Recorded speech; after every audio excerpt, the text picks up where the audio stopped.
মাধ্যমে বলে কাগজের মহান মুর্শিদ গৌসুল আজম, সেটা যেমন বিশ্বাস করা আবশ্যক, কাউকে যদি রোয়ায়ে সালেহার মাধ্যমে বুঝিয়ে দেন কাগজের গৌসুল আজম জমানার গৌসুল আজম, সেটাও বিশ্বাস করা আবশ্যক।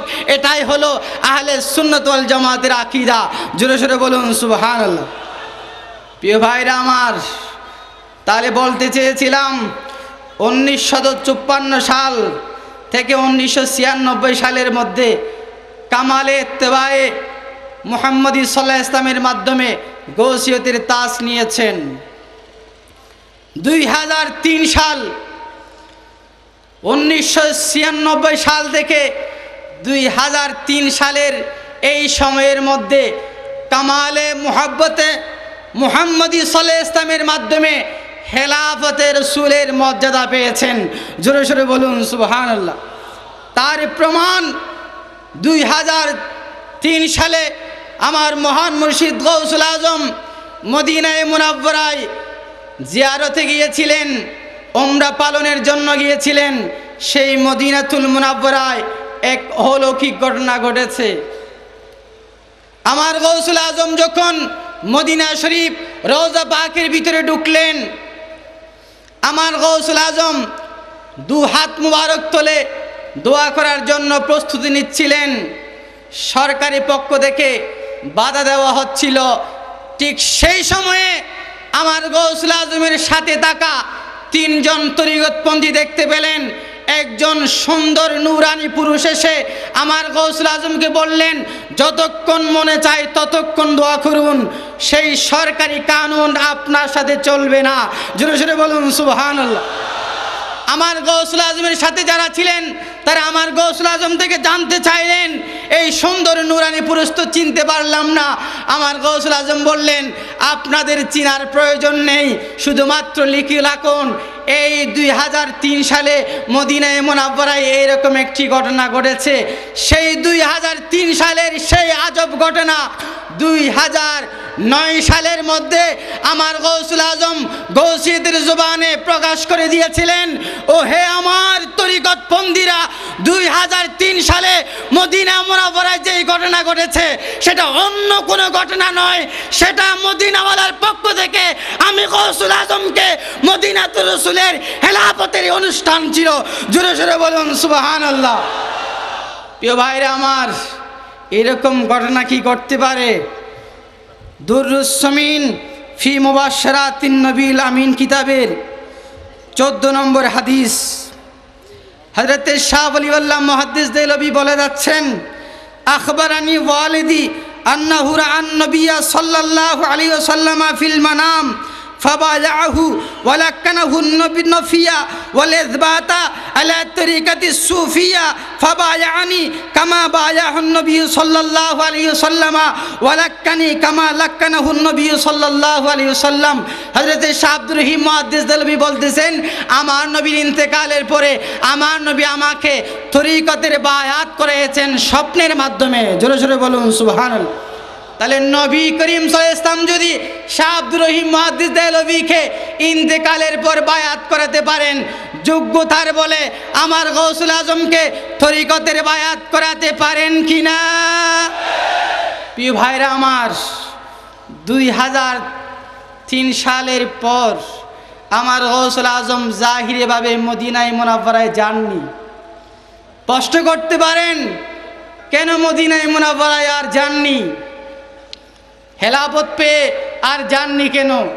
সেই প্রশ্নের উত্তর দিতে গিয়ে আমাকে বলতে হচ্ছে, ভারতীয় উপমহাদেশের বিখ্যাত মুহাদ্দিস হযরত শাহ আব্দুল হক মুহাদ্দিস দেহলভী রাদিয়াল্লাহু তাআলা আনহু আমার নবীর রওজা মুবারকের সামনে বসে হাদিসের দরস দিতেন। আমার নবীর রওজা থেকে আওয়াজ আসলো, ও হে আব্দুল হক মুহাদ্দিস দেহলভী, তোমার এখানে থাকার দরকার নাই, ভারতীয় উপমহাদেশে গিয়ে আমার হাদিসের দরস দাও। হযরত শাহ আব্দুল হক মুহাদ্দিস উত্তর দিলেন, ও হে রাসূল, আমি আব্দুল হক মুহাদ্দিস দেহলভী আপনার কদম মুবারকের আশ্রয় নিয়ে আপনার ফয়জাত পাচ্ছি। ভারতে চলে গেলে, ভারতীয় উপমহাদেশে চলে গেলে আমি তো আপনার কদমের ফয়েজ পাবো না।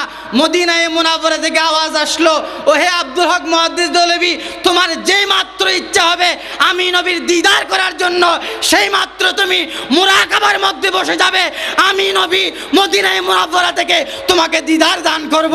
জোরে জোরে বলুন সুবহানাল্লাহ। এই ঘটনা থেকে সাক্ষ্য প্রমাণ করে আমার গৌসুল আজম বললেন, আমাকেও জাহিরিভাবে মদিনায়ে মুনাওয়ারায় যেতে হবে না, যেই মাত্র মদিনাওয়ালাকে দেখার ইচ্ছা হয় সেই মাত্র মদিনাওয়ালা আমার প্রিয় মুর্শিদ আমার সামনে হাজির হন। জোরে জোরে বলুন সুবহানাল্লাহ। হযরত জালালুল মিল্লাত ওয়াদ দ্বীন ইমাম জালালউদ্দিন সুয়ুতি ৭৫ বার আমার নবীকে সরাসরি দেখেছেন, আর আমার গৌসুল আজম বলে না, আমি দৈনিক একবার মদিনাওয়ালাকে চর্ম চোখে দেখি। জোরে জোরে বলুন সুবহানাল্লাহ। প্রিয় ভাইরা আমার, আজকের এই মঞ্চে দাঁড়িয়ে ঘোষণা দিতে চাই, সেই কাগতিয়া আলিয়া গৌসুল আজম দরবার শরীফের মহান মুর্শিদ গৌসুল আজমের সোহবতে গেলে ঈমান হারা হয়ে দুনিয়া থেকে যাওয়ার সম্ভাবনা। আমি খতিবের চিরাগের কাছে প্রশ্ন রাখব, কেউ মসজিদে বসে আমাদের জন্য আফসোস করে যে কাগতিয়ার গোলামরা মুরিদরা তাদের মুনিবকে গৌসুল আজম বলে যাচ্ছেন, খলিফাতুর রসুল বলে যাচ্ছেন, না জানি তাদের আখের আঞ্জাম কি হয়।